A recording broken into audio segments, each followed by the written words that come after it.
Welcome to Moving Forward with Young Voices. Happy you could join us today, and we are happy to welcome back to the show Miranda Spindt. She is a policy associate at a Wisconsin-based think tank, a contributor for Young Voices, and you probably wear a few other hats too, don't you, Miranda? Yes. Tell us just a little bit about yourself, at least for the sake of people meeting you for the first time. Sure. So, I live in Wisconsin. I work at a policy think tank here and a litigation firm here in Milwaukee. I'm also going to school. I'm getting my master's degree in public administration and do some community work here with Latino groups and stuff like that out here in Wisconsin. So, yeah, thank you for having me on. Well, it seems like Wisconsin has played a larger and larger role lately, especially in presidential elections. It seems like it's become one of those critical states, where, people are keeping an eye to see which way the vote goes. I'm looking at your article from the Daily Caller. This heartland state, and I assume you're talking about Wisconsin, is slipping away from the GOP. Talk to me about the dynamic that's happening there. Sure. So we just recently had a Supreme Court election here where we lost by 10 points to the Liberal candidate, Janet Protasiewicz. And no one was expecting the Conservative candidate to win. I don't think there might have been a chance, but that was an expected outcome. However, a lot of people are attributing this loss to the abortion ruling in Roe v. Wade, that was a very motivating issue for voters to come out. And also some people are calling it the Trump effect, saying that because Dan Kelly, who was the conservative candidate, that he has some associations, supported Donald Trump, or Donald Trump supports him, that hurt him also. And those are certainly plausible explanations. But what I try to say in my article is that we don't want to rely on those, because there has been a pattern of the GOP losing their stronghold areas in the state since the Walker administration. So it's important for the GOP to pay attention to that and not be complacent in their strategy when they're in elections. So. Miranda, talk to me about demographics. I'm seeing more and more that, well, look, Generation Z is coming up as voters, and in fact, in the next couple of elections, they're going to be the critical mass of voters. Is it the younger voters that are skewing these results, or is there really is there a big shift taking place in the older, more established voters?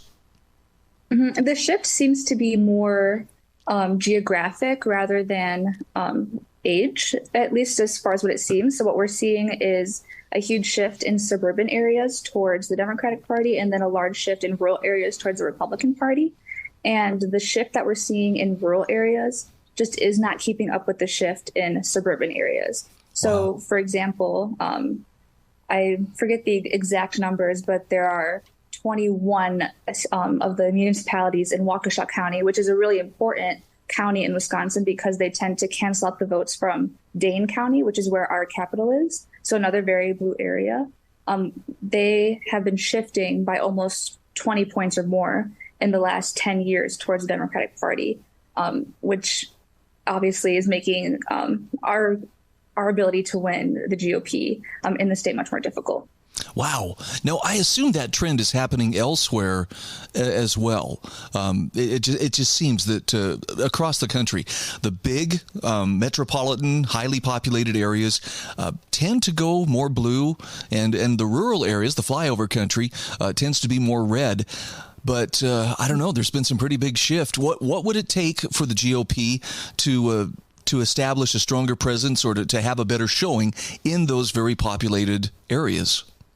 Mm-hmm. Well, at least in the case of a lot of these surrounding areas of Milwaukee, they used to be very strong Republican areas, winning by almost 50 points in most of our elections.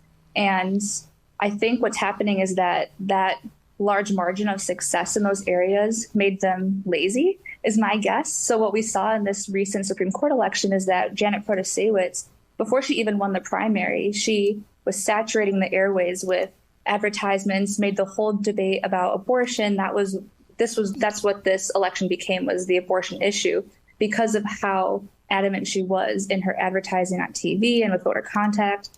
But we weren't seeing any of that from the Republican Party or from the campaign itself for the conservative candidate.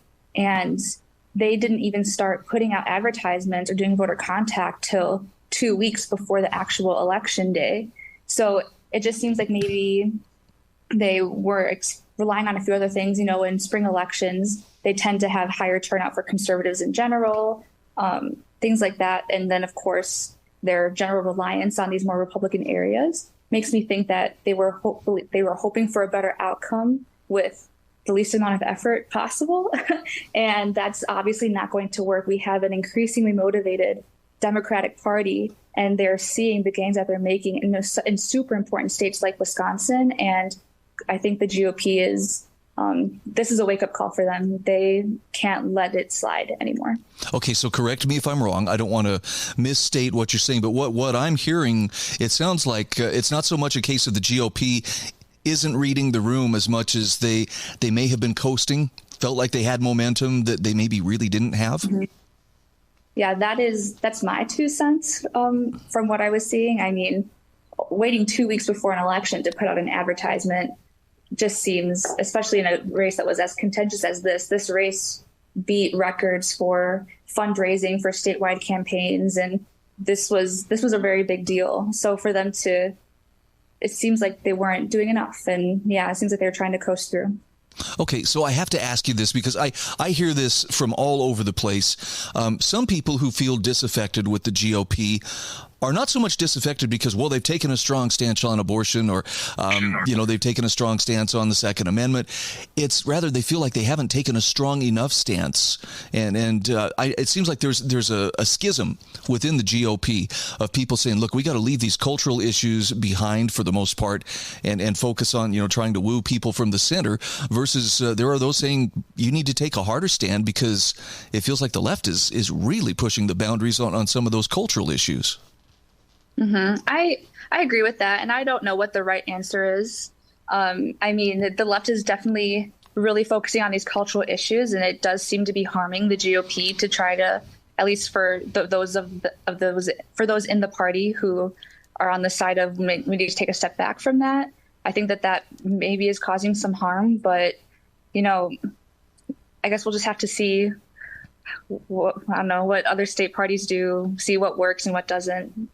I really wish that sometimes the fervor would just come down a couple of notches because it seems more and more, and I think this is true on both sides, that they're each getting more and more intense and desperate. Might even be the word, to either hang on to power or to grab that power back. The pendulum swings. I get that, but it feels like it's swinging especially hard. Do you have a perception of is it swinging faster? Or is it just my imagination? It definitely seems to be swinging much faster and much harder. We win one election and then you have 4 years to talk about all the horrible things that party did, and then it swings all the way back. It's definitely a bit of whiplash these past few elections, it does seem like, for sure. And Wisconsin being as competitive and contentious as it is, it certainly feels that way here. Okay. And look, one of the things I love about your article, I love it in the title where you talk about this is the heartland. This is not one of the cosmopolitan, coastal cities where, everything's already, very, very trendy and out there cutting edge, where change is kind of expected. But, you would think that things would be more stable when you get to the heartland. And yet it sounds like politics is as intense in Wisconsin as it is pretty much anywhere else. Exactly. And I think that's an important point that you bring up, just to say that, I think maybe that's another part of this coasting attitude of the GOP is to say that, we're the party of the working person, the everyday person. They want to go to work and pay their bills and spend time with their family. And those are the people who are shifting towards the Democratic Party. Those are the people in Waukesha County where I live, people like myself or my parents. And, that and I've seen the shift. So it's hard out there for sure for the GOP, and Miranda, they have to change it. I want to get your opinion. We got about a minute left here, but okay. In addition to getting off their laurels, and actually putting in the work that's required to get the message out, what do you feel are the most important messages that the GOP should be, centering their efforts on? I think that they have the right messaging with the economy, with crime, I think what they should be focusing on maybe more so is just trying to really rally their base around those issues. I mean, like crime is a very big deal for a lot of people, but unless you live in the city of Milwaukee, that might not be as motivating of an issue as it is for somebody out in Waukesha. So I think it's maybe not so much the issues they should focus on, but just trying to really reiterate why these issues are important and to get people motivated to vote for them. All right, we are talking with Miranda Spindt. She is a policy associate at a Wisconsin-based think tank, as well as a Young Voices contributor. Where can we find you and follow you on social media, Miranda? Sure. You can find me on Twitter at Miranda_Spindt. All right. Thank you so much for your time. I hope we talk again soon. Yeah, thank you so much.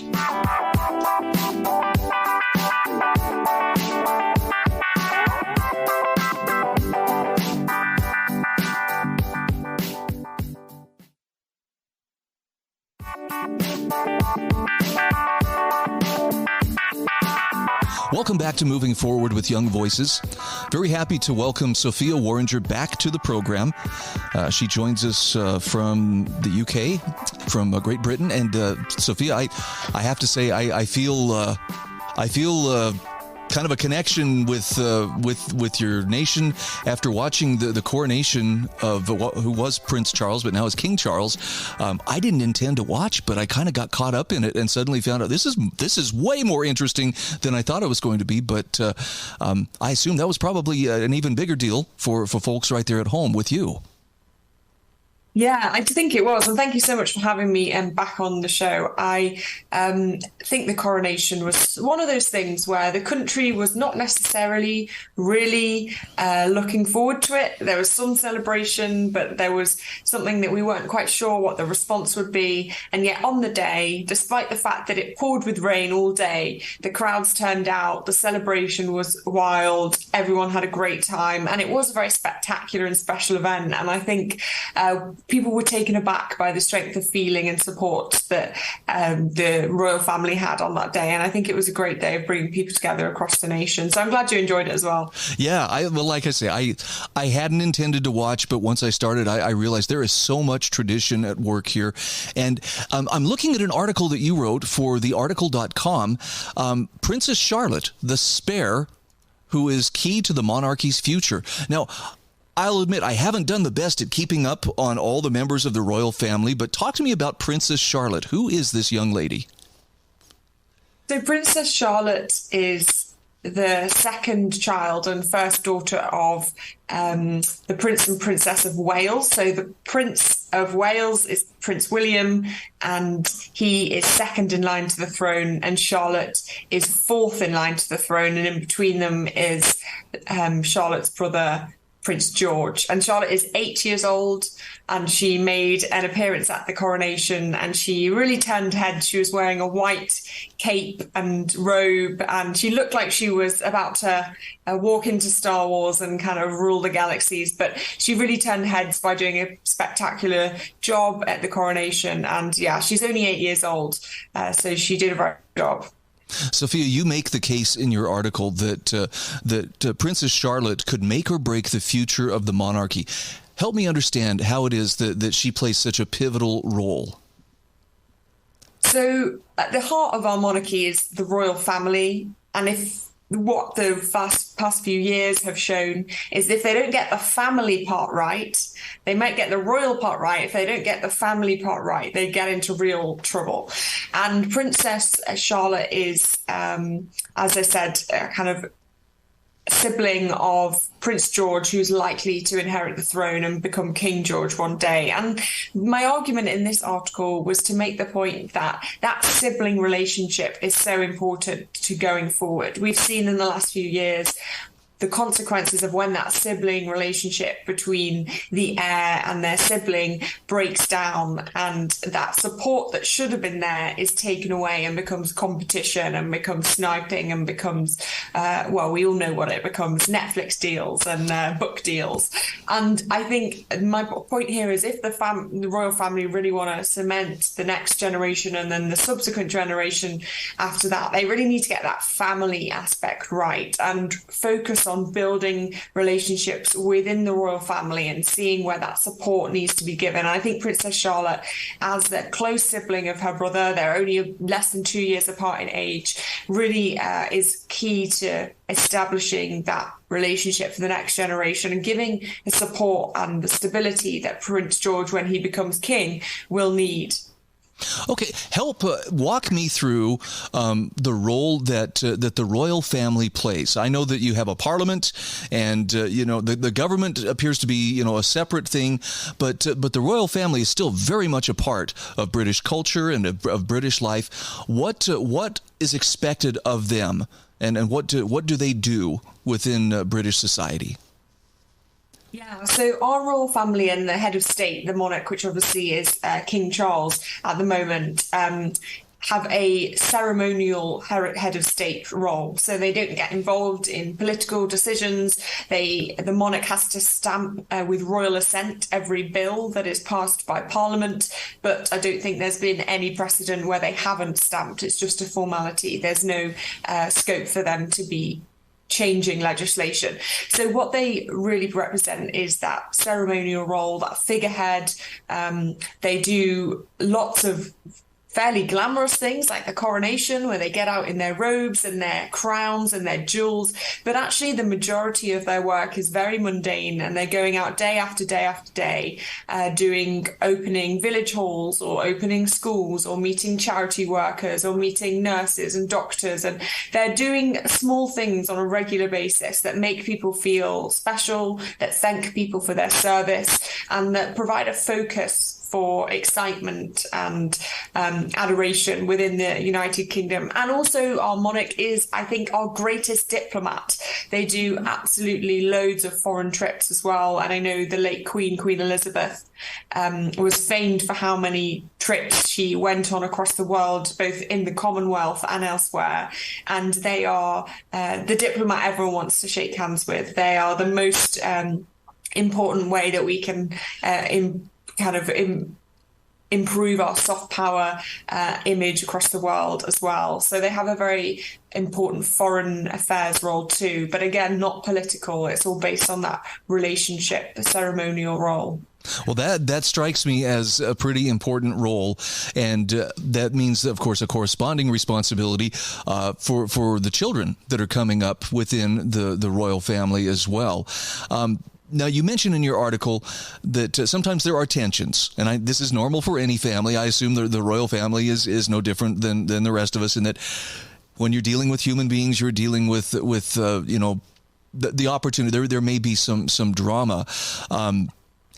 What can they do to make sure that Princess Charlotte doesn't get caught up in a royal spat? I think there's a few things that can be done here. And I think, firstly, an example has been set really well of this supportive sibling relationship by the Princess Royal, Princess Anne, who is King Charles's only sister and also next to him in the kind of line of the sibling order. So they're fairly close in age too.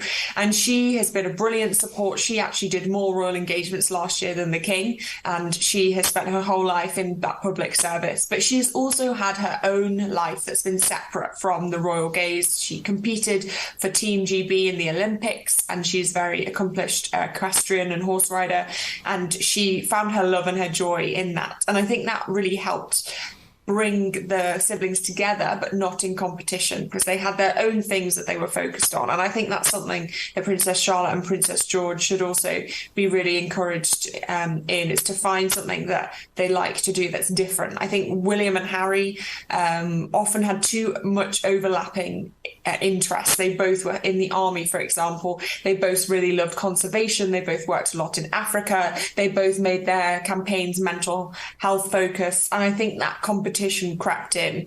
And I think the second way that they can prepare the siblings for a life in the royal gaze is really to give them as normal life as possible. I know the Princess of Wales is very keen on her children living an outdoor life, going to a kind of fairly normal school, and having normal friends and being able to do fun things. And I think keeping that grounded is really important. So I think even now, even though Princess Charlotte is only 8, they need to take the pressure off her, yes, and give her a normal life, yes, but they also need to prepare her for her destiny, as it were, as a future sibling of the king. So I think it's important the groundwork is laid now, and then they won't reap the harms of when it goes wrong. Once again, we are visiting with Sophia Worringer. She's the Deputy Policy Director at the Center for Social Justice and a former parliamentary aide, as well as a contributor to Young Voices. And Sophia, for people who would like to follow your work, where's the best place for them to find you? You can find me on Twitter at Sophia Worringer. Okay. Thank you so much for shedding light on this. You know, I've been tempted to think that, well, it must be pretty easy to be a member of the royal family, but after hearing what you've described here, that sounds like actually there's some pretty heavy responsibility. I don't know that I would want to shoulder that. No, I don't think it's actually very fun at all. And you don't get much freedom, really. You can't really do what you want. And it's quite challenging, I imagine. Thanks again for your time. Thanks so much for having me on.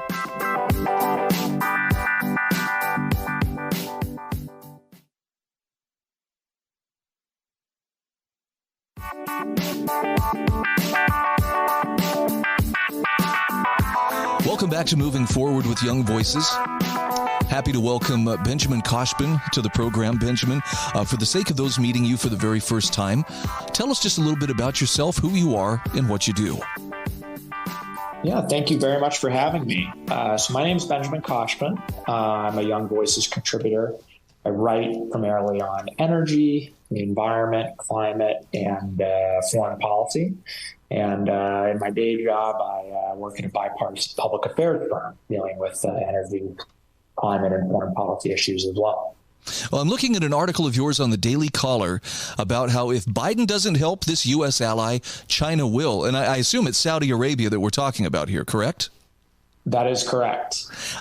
Correct me if I'm wrong, but it kind of feels of late that the U.S. has been on fairly unsteady footing with Saudi Arabia after having, allied with them for, for quite some time. It seems like we were on much better terms, but lately that seems to be in question. Is that the case? That is definitely the case, and you can point to a few high-profile incidents that have made our relationship a lot more rocky. Obviously, the death of Washington Post journalist Jamal Khashoggi and the Saudi government's involvement in that.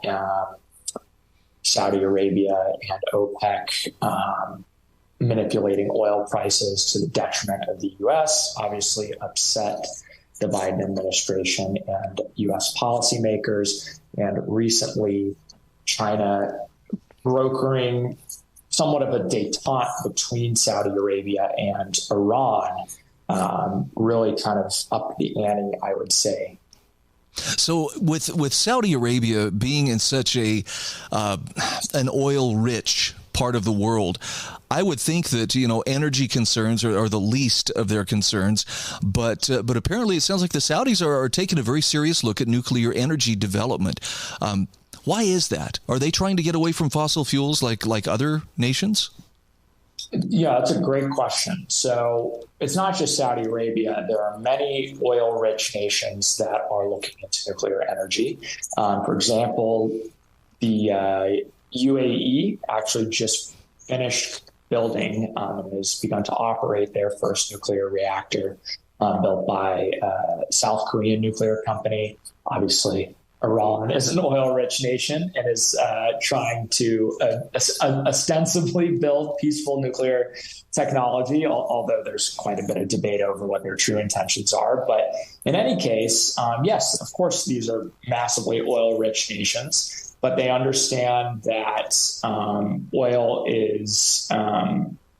oil market is rather fickle. And, there may come a time 100, 200 years down the line, who's to say, where oil no longer holds the sway in international politics that it does now with the advent of renewables, with climate concerns. So they're planning for the future. They want to think long-term, and nuclear is a long-term investment. One nuclear plant can run for 80 years. So they're thinking for their grandchildren and their great-grandchildren, how do we secure our energy future? How do we ensure that we remain a regional power and a global player if oil's power declines in the future? So, and it sounds like China is actually stepping up here and becoming an exporter of nuclear energy. So talk to me about, does the U.S. have the option of getting involved in the development of nuclear energy, civilian nuclear energy in Saudi Arabia? And if they didn't, why wouldn't they? Yes. So at the moment, it looks like the Biden administration is reluctant to help Saudi Arabia out with their nuclear program, largely because Saudi Arabia doesn't just want a reactor. They also want to be involved in the fuel cycle. And that presents a concern to U.S. policymakers. Saudi Arabia wants to be able to not only operate nuclear reactors, they want to be able to enrich and sell their own uranium. So this presents non-proliferation concerns to the U.S. Because in order to cooperate, in order to secure American cooperation on any sort of civilian nuclear project, you have to agree to very strict non-proliferation concerns. So do we have the capacity to do it? Of course. Are there some significant roadblocks? Yes. But I think that we should take a hard look at it, because I'm of the opinion that if we don't, China is more than happy to step in and help. And they actually already have. And what is the downside of China stepping in and being that helper? So I think it's the downside that we've already seen with China's Belt and Road Initiative, where they're bringing not just developing countries, but regional powers closer into their orbit through strategic investments in infrastructure, in energy, in transportation. It's another soft power venture by China that'll make it more difficult for the United States to deter, their influence worldwide. Frankly, it's just better to have friends than it is enemies, and it's clear that Saudi Arabia is a strong regional partner. We need their assistance to deter, a growing Iran. We need their assistance when it comes to stabilizing oil prices. So it would just not be good to have them fall closer into China's orbit. We may obviously disagree with the way that they go about human rights. And of course, we should continue to criticize them and hold them accountable. But sometimes you just have to make friends with unsavory partners, because that's just how global politics works. So it sounds like it would be more of a strategic consideration about the U.S. and China, more so than hey, Saudi Arabia, we need you. If I'm reading that correctly. Yeah. That is definitely correct. I'm seeing this through the lens of, if we don't do this, China will. And I'm not just speculating. China has actually already helped them build yellow cake enrichment facilities in the Saudi Arabian desert. They've already said that they're intending to submit a bid to Saudi Arabia to build a nuclear reactor. So I'm not just pulling these concerns out of thin air. There's a clear paper trail of a partnership between China, of a burgeoning partnership between China and Saudi Arabia on the nuclear front. So I think, I'm not trying to dismiss non-proliferation concerns, but I think that we should try to have a dialogue with Saudi Arabia about, okay, we understand that you guys want to enrich uranium. Would you agree to these particular safeguards? What if we can offer them a better deal than the Chinese can? I think there are just a number of different avenues that we could take to present a compelling offer that doesn't necessarily accede to every single one of their demands. And Benjamin, I got to ask you this one more time. I may have missed it earlier, but what's the beginning of the rift between the Saudis and the U.S. government? Because they were tight for so long, but where did that rift really begin? Oh, I mean, that is a tough question. I would say that obviously relationships have always been shaky in a post 9/11 world, especially because many of the 9/11 attackers were from Saudi Arabia. I mean, that's just a fact. But I would say it really accelerated after the death of Jamal Khashoggi and the Saudi government's involvement in that, and more specifically, what role did MBS, Mohammed bin Salman, the head of Saudi Arabia's government, what role did he play in that? So are they, the ideal moral partner of the United States? No, and I don't think anybody is pretending that, but do we need to deter Chinese influence and ensure that we keep countries in our orbit? Yes. So I think I'm looking at this through clear eyes and looking at it through a very realist, very practical lens. And I'm just concerned about China bringing more countries into their orbit. And this is something that they've done with nuclear technology. It's something they've done with infrastructure investments all across the Middle East, all across Africa, in Europe, South America. So I think this is just, rational, a realist approach to foreign policy. And I don't mean for this to sound ominous, so if it does, I apologize, but it sounds like China's just getting started. In other words, it's like it's testing the waters as its influence is expanding, and they're just barely beginning. Mm-hmm. And they're already trying to play peacemaker in the Middle East. They successfully brokered a deal between Saudi Arabia and Iran to re-enter negotiations, to restart diplomatic connections. So what's next? What if they try their hand at the Israeli-Palestinian conflict and Israel falls out of our orbit?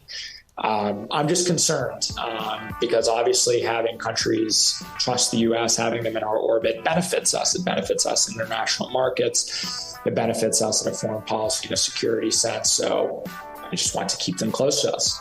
Okay, again, we're talking with Benjamin Khoshbin. He's a Young Voices contributor. And where can people find you on social media? Sure. So give me a follow at BenKhoshbin on Twitter.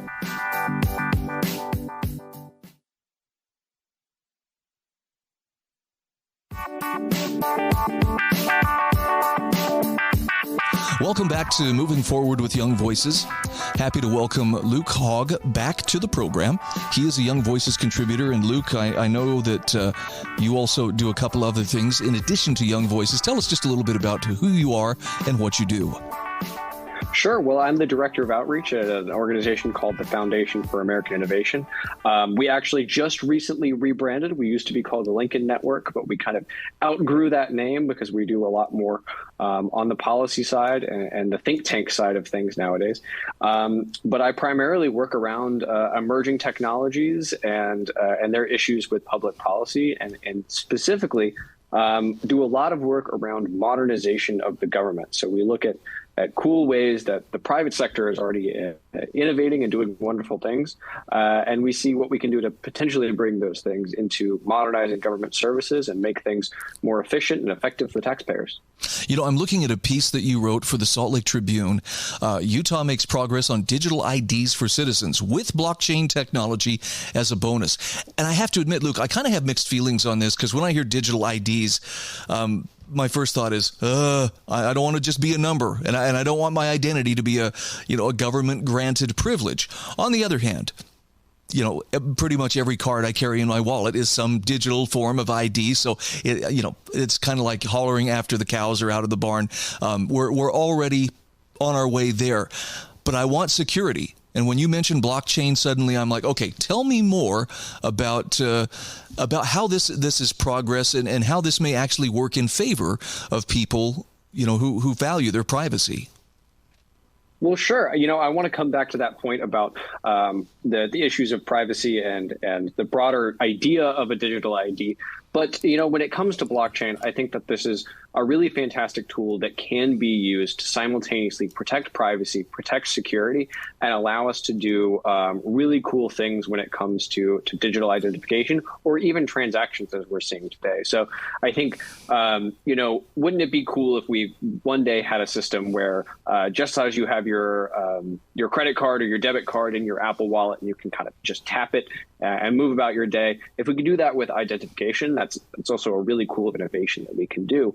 But as you pointed out, privacy and security are real big issues. So one of the interesting ideas that is out there, and this has actually already been solved to some degree by the private sector, and is just an issue of getting the government on board with this, is to use blockchain technology and to use something called a zero knowledge proof that effectively allows you to do this in a privacy preserving way. And that's all a bunch of jargon to effectively say that you can put your information, so say it's your driver's license number, online in a wallet that only you can control and only you can look into. And then we use a bunch of fancy math and cryptography to basically confirm that you are who you say you are without ever having to give anybody access to that information.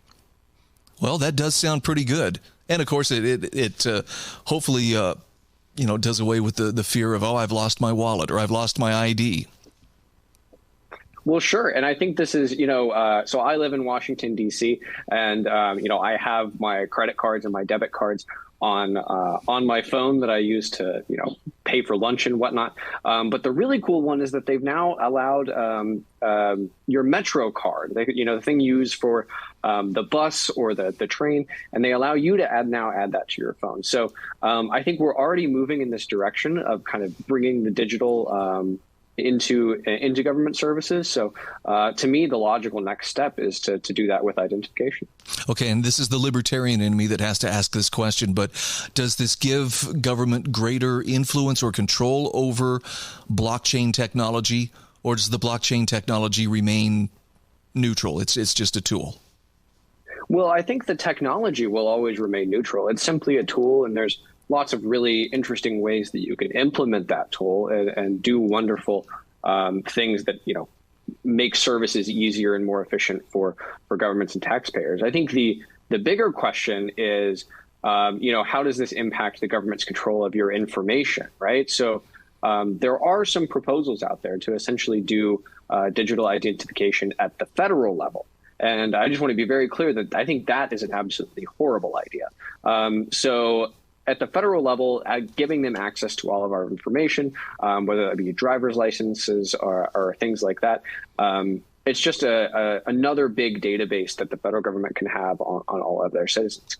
However, what Utah, Arizona, and Colorado are doing, and some other states are looking at in different ways that, I think Utah is obviously doing the best job here, hence the piece, is they already have that information, right? The government already issues you your license.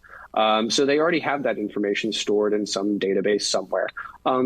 So wouldn't it be cool to just take that database that already exists and that we've already basically agreed that the government should have access to, and just provide it in a more user-friendly way?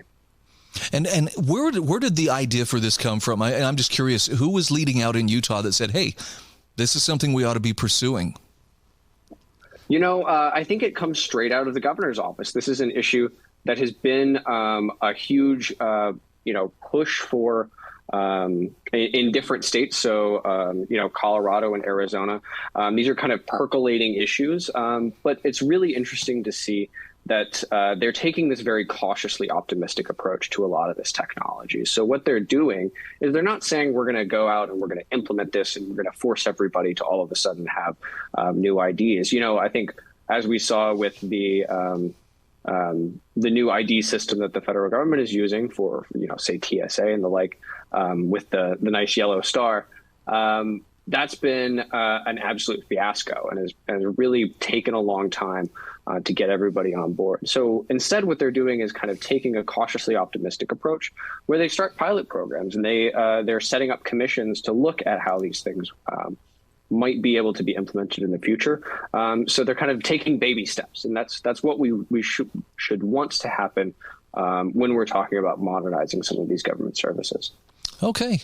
Wow. That's, well, it's rare that you'll hear me say, well done, government. But in this case, to the governor's office in Utah, that's really good. Talk to me for a moment about blockchain technology. I know that, look, cryptocurrency's been around for a while, Bitcoin, people, that's so, several years ago, but it really is growing. And I think blockchain technology, by all indicators, seems to be here to stay. Are we going to see this become more of a part of our day-to-day lives, kind of like the internet did? It was a fad once upon a time, but now who could possibly imagine life without it? Brian, I really hope so. I've been a big advocate for this technology, not for the cryptocurrencies themselves. Obviously, you brought up Bitcoin. There's a lot out there. There's a lot of problems, quite frankly, with the way some of these things have been implemented. So I'm not here to say that everybody should be using Bitcoin or Ethereum or any of these things. However, the underlying technology, the idea of a blockchain is really a cool way to do data storage, to do data transactions, to run something like the internet. And I think that is really valuable. So essentially, the value in something like a blockchain is decentralization. So when you kind of look around at the tech sphere that we live and breathe in today, what you see a lot of is centralization. So if you think about Amazon and Microsoft own the vast majority of cloud computing, and all up and down these portions of the technology stack, which is a fancy way to say all of the technology that allows you and I to go online and do the things that we do, from the networks that are run by Comcast and Verizon, all the way up to the platforms like Meta and Facebook.